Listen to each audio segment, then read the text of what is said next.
Hello everyone, welcome to my YouTube channel. बहुत ही अच्छी मोटिवेशनल स्पीच आज की होने वाली है, ज़रूर सुनिएगा। अगर आप अक्सर भगवान से कहते हैं कि मेरे साथ ही ऐसा क्यों हुआ, वाई मी, ये सब मेरे साथ ही क्यों होता है, मेरे साथ ही सारी मुश्किलें क्यों हैं, तो आप इस वीडियो को ज़रूर सुनिए, क्योंकि यकीन मानिए इन दो शख्स की कहानी सुनने के बाद आप भगवान से ही शिकायतें करना बंद कर देंगे छोटी छोटी चीज़ों के लिए। हम लाइफ में बहुत छोटी छोटी मुश्किलों से परेशान हो जाते हैं, हार मान लेते हैं और भगवान को ब्लेम कर देते हैं कि मेरे साथ ही सब कुछ बुरा होना था, मेरे साथ ही ऐसा क्यों हुआ, वाई मी। अक्सर हम लोग ये कहते हैं, लेकिन ये दो शख्स ऐसे शख्स हैं जिन्होंने ज़िंदगी से जंग जीती है और अपने नाम को साबित किया है। इन परेशानियों से, जो हमारे सामने परेशानी आती है, उनसे कई अधिक परेशानियों का सामना करके आगे बढ़े हैं। चलिए बात करते हैं इन दो शख्स की। ये जो चेहरा आप देख रहे हैं, ये जो तस्वीर इस समय आप देख रहे हैं, इन्हें आयरन लेडी ऑफ पाकिस्तान कहा जाता है। इनका नाम है मुनीबा मज़ारी। 20 साल की उम्र में इनकी शादी कर दी गई थी इनकी मर्जी के खिलाफ, क्योंकि ये ऐसे परिवार से बिलोंग करती थी जहां लड़की की मर्जी को ज़्यादा महत्व नहीं दिया जाता। परिवार में जन्मी थी। एक कार एक्सीडेंट में जिसमें अपने पति के साथ यात्रा कर रही थी। इनके पति किसी तरीके से उस कार से नीचे आ गए थे, लेकिन ये कार एक्सीडेंट में बुरी तरह घायल हो गई थी और इनकी बैकबोन पूरी तरह इंजर्ड हो गई थी, जिसके बाद 2 साल तक इन्हें बेड से उठने की भी इजाज़त नहीं थी और इनके नीचे का हिस्सा, कमर के नीचे का हिस्सा पूरी तरीके से पैरालाइज्ड हो गया था फॉर एवर। लेकिन इन्होंने हार नहीं मानी। आज की डेट में इन्हें आयरन लेडी ऑफ पाकिस्तान कहा जाता है।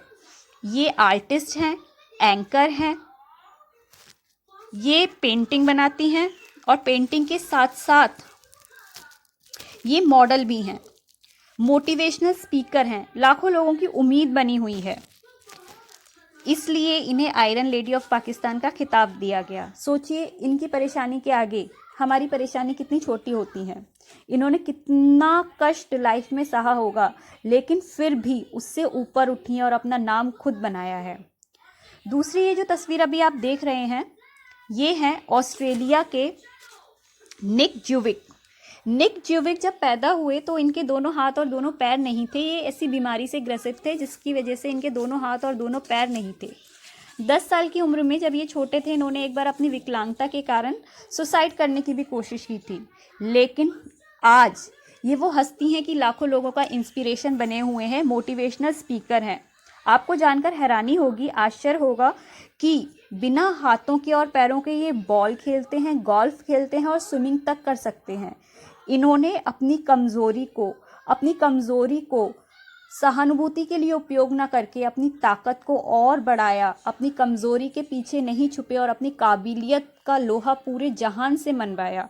तो आगे से जब भी आप किसी चीज़ से परेशान होकर भगवान को दोष देने लगे कि मेरे साथ ही ऐसा क्यों होता है या वाई मी, तो एक बार इन दोनों शख्स की परेशानियों को, तकलीफ़ों को याद करना और सोचना कि इतना कुछ सहकर ये इतने ऊपर उठ गए हैं। तो वाई मी कहने से पहले ये कहना कि if they can do why can't me, मैं क्यों नहीं कर सकता। अगर ये इतनी परेशानी के बाद आज अपना नाम बनाने में और ज़िंदगी को खुश होकर जीने में सक्षम है, तो why not me. Why me कहने से पहले भगवान से कहना, if they can then why can't me. I will also show such inspiration. Thank you.